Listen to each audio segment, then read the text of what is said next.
Dahil wala naman pala siyang mapapala roon ay kinuha na muli ni Qinian ang kanyang mga kayamanan at hindi man lang lumingon bago umalis. Naiwan na lamang si Vice Leader Zhang sa sahig habang nilalamon ng matinding kahihiyan. Pagbalik ni Qinian sa kanyang residence ay agad siyang sinalubong ni Longho.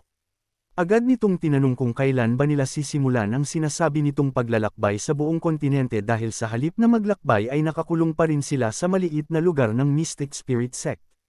Idinagdag pa nito na labis na itong nababagot sapagkat sa nakalipas na kalahating oras ay halos umabot na sa 30 divine sense ang naramdaman nitong palihim na nagmamasid sa kanilang residence.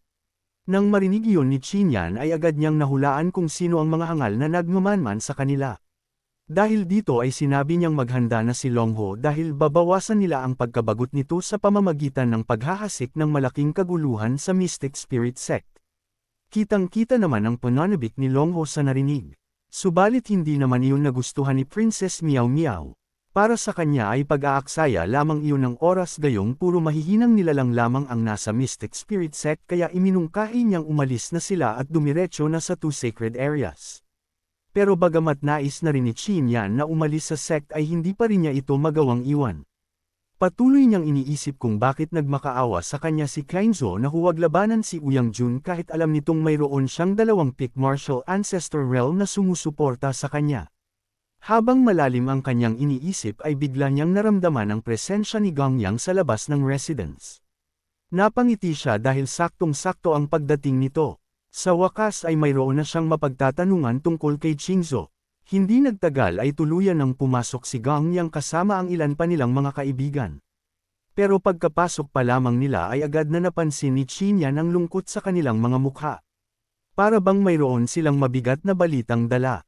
Walang pag-aalinlangan na nagsalita si Gangyang at sinabing naaawa siya sa sinapit ni Qinian dahil labis itong sinusubok ng kapalaran. Saad pa niya na nalaman na nila ang tunay na dahilan kung bakit umatras ito sa laban nila ni Leng Feng. Lalo namang naguluhan si Qinian sa mga sinabi ni Gangyang kaya agad niya itong tinanong kung ano ba talaga ang nangyayari. Huminga ng malalim si Gangyang bago ipinaliwanag na 1 buwan na ang nakalipas nang mapansin niya ang kakaibang pagbabago sa loob ng Mystic Spirit Sect. Dahil dito ay lihim siyang nagsagawa ng imbestigasyon at kamakailan lamang ay natuklasan niya ang isang makapanindig balahibong sekreto tungkol sa sect leader. Mariing sinabi ni Gangyang na ang sect leader ng Mystic Spirit Sect ay kasalukuyang sumasailalim sa isang tribulation sa isang secret realm upang tawirin ang bottleneck at maabot ang martial dominator realm. Pagkarinig sa balitang iyon ay agad na naunawaan ni Qinian ang lahat dahil ngayon ay alam na niya kung bakit desperadong pinigilan siya ni Qingzo na labanan si Leng Feng kahit mataas ang tayensa niyang manalo. Naunawaan na rin niya kung bakit biglang naging napaka-agresibo ni Uyang Jun nitong mga nakaraang buwan kahit alam nitong mayroon siyang 2 martial ancestor realm na sumusuporta sa kanya. Matapos ibunyag ang lahat ng kanyang nalaman ay seryosong sinabi ni Gangyang na kailangan ng umalis ni Qinian sa Mystic Spirit Sect. Kapag nagtagumpay ang sect leader at naging isang martial dominator realm expert ay tiyak na magiging malaking kapahamakan iyon para sa kanya. Subalit sa halip na mabahala ay napakunot-noo lamang si Qinian dahil hindi siya kailanman naging tao na tatakas ng hindi man lamang lumalaban. Sa loob naman ng residence ni Uyang Jun ay nagtitipon silang 3 kasama sina Qingzo at Lin Mo.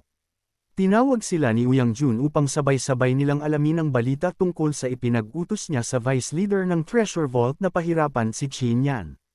Habang hawak ni Lin Mo ang ulat ay agad siyang tinanong ni Uyang Jun kung nagtagumpay ba ang Jun Alliance at ang vice leader sa pagkuha ng mga kayamanan ni Qinian. Pero sa tanong ng hangal ay umiling lamang si Lin Mo at sinabing mali ang kanyang hinala. Ayon sa ulat ay bigong maturuan ng leksyon ng Jun Alliance sa pamumuno ni Joyang si Qinian dahil mabilis lamang silang napaluhod nito. Idinagdag pa ni Lin Mo na maging ang vice leader ay biguring mapahiya si Qinian at sa halip ay ito pa ang napahiya matapos ilabas ni Qinian ang 5 Xiantian weapon at 520 arcane realm stone. Sa narinig na balita ay labis na nagulat si Qingzo. Hindi siya makapaniwalang nagawa ni Qinian ang lahat ng iyon kaya lalo pa siyang humanga rito. Samantala galit na galit naman si Uyang Jun at sa sobrang iniis ay agad itong napatayo sabay nagpas siyang sugurin si Qinian upang personal ito na turuan ng leksyon gamit ang kanyang bagong martial emperor realm cultivation. Mabilis naman siyang hinarang ni Qingzhou at mariing nagbabala na kung sasaktan nito si Qin Yan ay pipiliin na lamang niyang magpakamatay kaysa mapang-asawa siya. Subalit hindi natinag si Uyang Jun sa banta nito at nagpatuloy pa rin sa balak niyang pag-alis. Ngunit bago pa man siya makaalis ay pinigilan siya ni Lin Mo at ipinaalala na maaaring maapektuhan ang plano ng kanyang ama na kasalukuyang humaharap sa tribulation. Ipinaalala rin ito na ang dalawang master ni Qin Yan na Peak Martial Ancestor Realm ang pinakamalalakas na eksperto sa sect habang nasa Secret Realm pa ang kanyang ama. Kaya kung gagalawin nila ngayon si Qin Yan ay maaaring paslangin sila ng dalawang iyon habang wala ang sect leader. Sa paalala ni Lin Mo ay agad naman na natauhan si Uyang Jun at hindi na nagtangkang lumabas ng kanyang residence. Gayunpaman ay hindi pa rin nawala ang balak niyang turuan ng leksyon si Qin Yan kaya agad niyang inutusan si Lin Mo na ipatawag ang lahat ng top geniuses ng Jun Alliance upang hamunin si Qin Yan sa Hall of Life and Death Battle Arena. Samantala sa ikatlong residence ay naroon pa rin sina Gang Yang at ang iba pang mga kaibigan ni Qin Yan. Patuloy nila itong hinihikayat na umalis na sa Mystic Spirit Sect upang makaiwas sa kapahamakan. Pero nanatiling matigas si Qin Yan at sinabi na hindi siya natatakot kahit maging isang ganap na martial dominator realm pa ang sect leader. Habang nagtatalo sila ay tahimik lamang na nakikinig si Princess Miao Miao at hinihintay kung ano ang magiging pasya ni Qin Yan. Ilang sandali pa ay biglang lumiwanag ang Scarlet Fang Purple Dragon Badge ni Qin Yan. Kasunod nito ay lumitaw ang imahe ni Old Shan at agad nitong sinabi na kailangan ng umalis ni Qin Yan sa Mystic Spirit Sect. Ipinaliwanag pa nito na ang utos ay direkta mismo mula sa kanya bilang Great Elder at hindi isang mungkahi lamang. Simula din daw sa sandaling iyon ay hindi na niya itinuturing na disciple si Qin Yan ng Mystic Spirit Sect at wala na siyang dahilan upang manatili sa sect. Labis naman na nabigla si Qin Yan sa naging pasya ni Old Shan dahil hindi niya inakalang maging ito ay hindi na rin magtitiwala sa kanya. Subalit bago tuluyang maglaho ang imahe ni Old Shan ay nag-iwan ito ng isang huling mensahe. Sinabi nitong ikinararangal niyang naging disciple si Qin Yan ng sect kahit sa maikling panahon lamang. Pahabol pa niya na ang tanging layunin niya ay ang protektahan ito kaya pinipilit niya itong umalis sa Mystic Spirit Sect sa anumang paraan. Tuluyan nang naglaho ang imahe ni Old Shan at naiwan si Qin Yan na walang nagawa. Dahil dito ay pinalakas ni Gang Yang ang kanyang loob at ipinaalala na huwag niyang sisihin si Old Shan sa naging desisyon nito. Batid nilang lahat na walang hanggan ang potensyal ni Qin Yan at hindi na yun sapat na malinang sa Mystic Spirit Sect. Kaya para sa kanila ay mas mabuti nang umalis siya ng mas maaga at tahakin ang mas malawak na mundo. Sa mga binitawang salita ni Gang Yang ay tuluyan nang nawala ng maisasagot si Qin Yan dahil halos lahat ng naroon ay nagkakaisang umalis siya. Ngunit habang unti-unti niyang tinatanggap ang biglaang desisyon ng lahat ay bigla na lamang silang nakarinig ng isang malakas na sigaw mula sa labas. Base pa lamang sa boses nito ay halata nang naghahanap ito ng gulo. Sa labas ng residence ni Qin Yan ay nagkalat ang maraming disciple na nakalutang sa ere at pawang nagtataglay ng lakas ng Martial Emperor Realm ang karamihan sa mga ito. Agad naman na sumilip sina Xiaoleng at Hulong sa labas at labis silang nagulat sa kanilang nakita. Ang mga dumating ay ang mga top genius ng Mystic Spirit Sect at ang ilan pa ay mga anak mismo ng mga Hallmaster. Pagdating pa lamang ng mga ito ay batid na nilang hindi mabuti ang kanilang pakay dahil lahat sila ay kabilang sa Jun Alliance na pinamumunuan ng hangal na si Uyang Jun. Si Gang Yang na naroon ay agad na hinarap ang mga hangal at galit na tinanong kung ano ang ginagawa ng mga ito sa residence ni Qin Yan. Sina Zhou Gili na anak ng Disciplinary Hallmaster at ang genius na si Pang Yu ay agad na nagbigay galang kay Gang Yang dahil hindi nila inaasahang naroon din pala ito. Nang makita ng mga kaibigan ni Qin Yan ang pagdating ng napakaraming hangal ay hindi sila makapaniwala sa kanilang nasasaksihan. Hindi nila inakalang ipinadala ni Uyang Jun ang halos lahat ng super geniuses ng Jun Alliance para lamang manggulo sa residence ni Qin Yan. Gayunpaman bagamat nagbigay galang ang mga ito kay Gang Yang ay galit pa rin niya silang sinigawan at inutusang umalis. Mariin niyang sinabi na wala siyang pakialam kung sino sila o kung gaano kataas ang kanilang katayuan sa Mystic Spirit Sect. Kapag hindi sila umalis ay mapipilitan siyang gumamit ng dahas. Habang mainit ang pagtatalo ay biglang dumating ang isa pang hangal na naglalabas ng mas malakas na aura kaysa sa lahat ng naroon. Pagdating pa lamang nito ay tinawag na nitong junior brother si Gang Yang, senyales na mas mataas ang katayuan at lakas nito sa sect. Agad naman itong nakilala ng lahat bilang si Zhang Chen ang ikalawang pinakamalakas na inner domain disciple. Walang pag-aalinlangan na inutusan ni Zhang Chen si Gang Yang na umalis sa kanyang harapan dahil si Qin Yan ang tunay niyang pakay. Subalit nakiusap si Gang Yang na tigilan na nila si Qin Yan bilang respeto sa kanilang samahan dahil wala naman itong ginawang masama sa kanila. Ngunit ngumiti lamang si Zhang Chen at sinabing nirerespeto niya ang kahilingan ni Gang Yang pero kailangan daw isuko ni Qin Yan ang lahat ng kanyang kayamanan. Kabayaran daw yun sa ginawang pagpapahiya nito sa mga miyembro ng June Alliance sa Treasure Vault. Nang marinig iyon ay bahagyang nakahinga ng maluwag si Gang Yang at agad na nagsabing siya na lamang ang magbibigay ng lahat ng kanyang kayamanan kapalit ng kapayapaan. Subalit sabay-sabay lamang siyang pinagtawanan ng mga hangal dahil wala siyang ideya kung gaano kayaman si Qin Yan. Maging si Qin Yan ay muntik ng matawa sa sinabi ni Gang Yang ngunit pinigilan niya lang ang sarili. Dahil hindi umubra ang kanyang naunang pakiusap ay muli na namang nag-isip ng paraan si Gang Yang.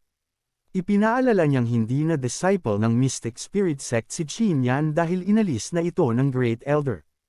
Idinagdag pa niyang naroon na rin ang Honorable Elder upang ihatid si Qin Yan palabas ng sect kaya huli na silang dumating kung may balak man silang gawin dito.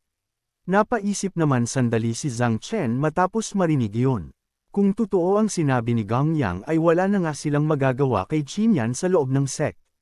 Subalit hindi nagtagal ay nakaisip siya ng panibagong paraan. Dahil batid niyang pinahahalagahan ni Qin Yan ang kanyang mga kaibigan ay naisip niyang ang mga ito na lamang ang puntiryahin nila.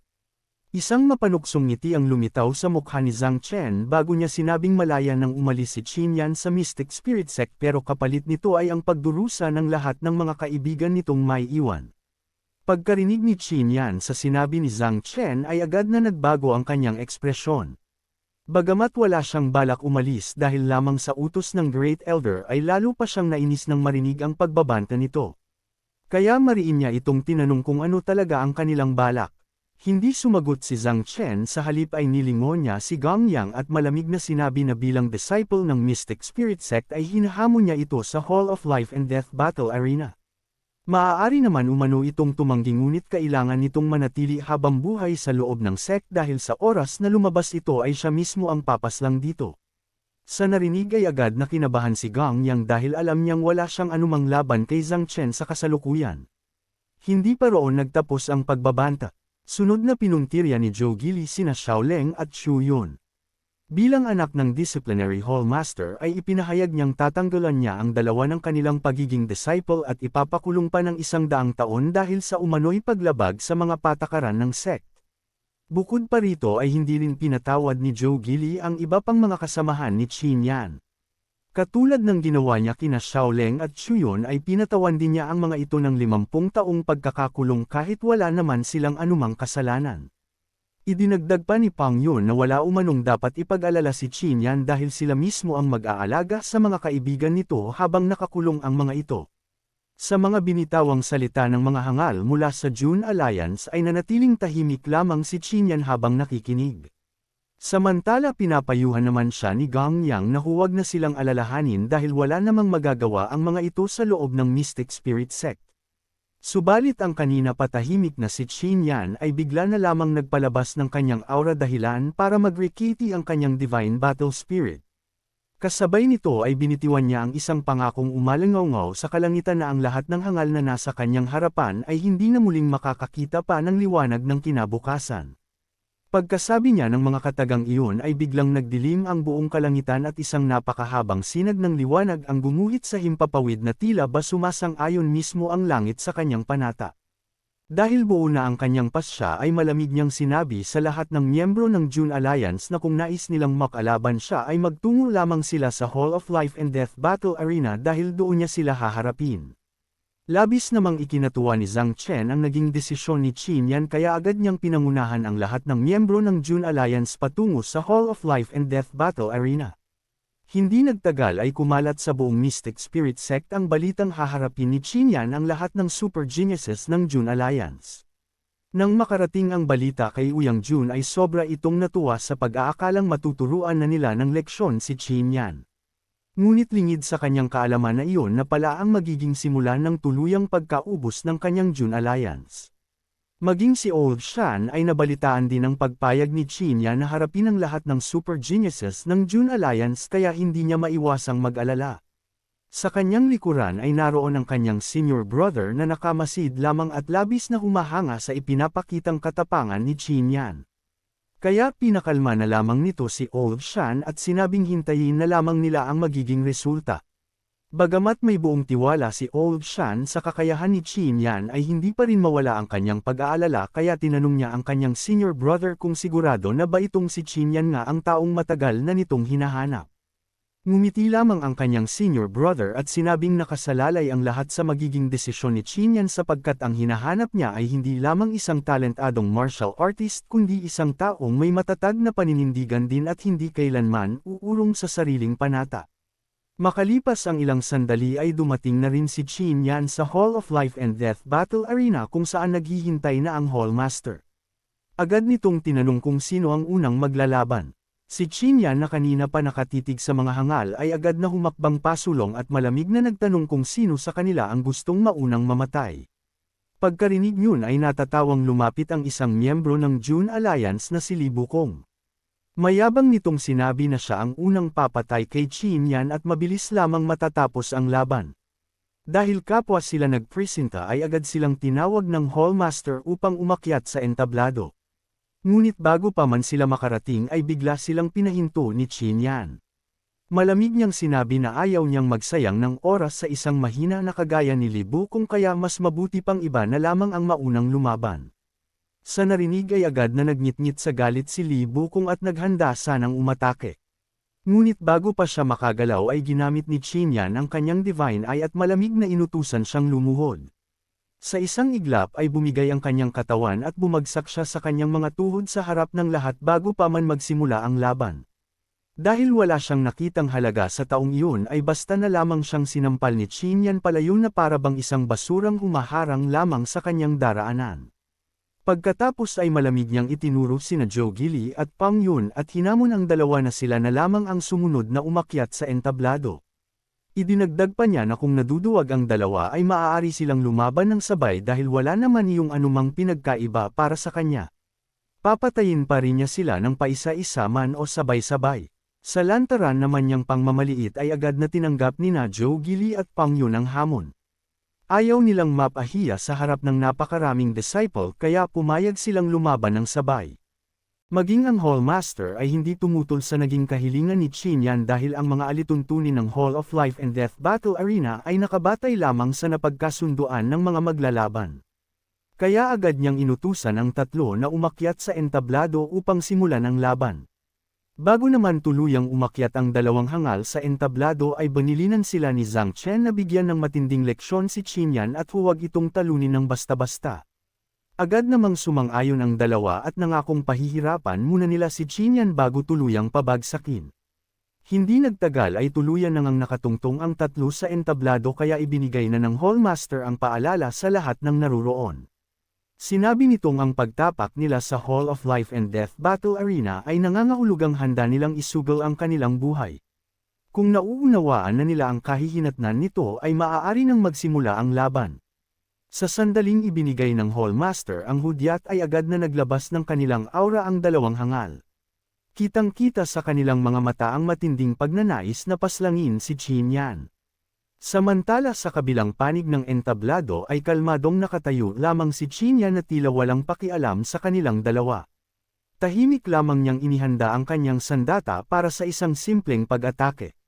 Hindi na nagpatumpik-tumpik pa sina Zhou Gili at Pang Yun at sabay na sinalakay si Chinyan gamit ang kani-kanilang martial spirit.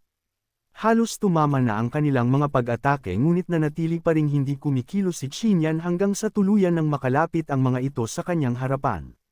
Sa isang simpleng pagwasiwas lamang ng kanyang sandata ay agad niyang winasak ang dalawang martial spirit.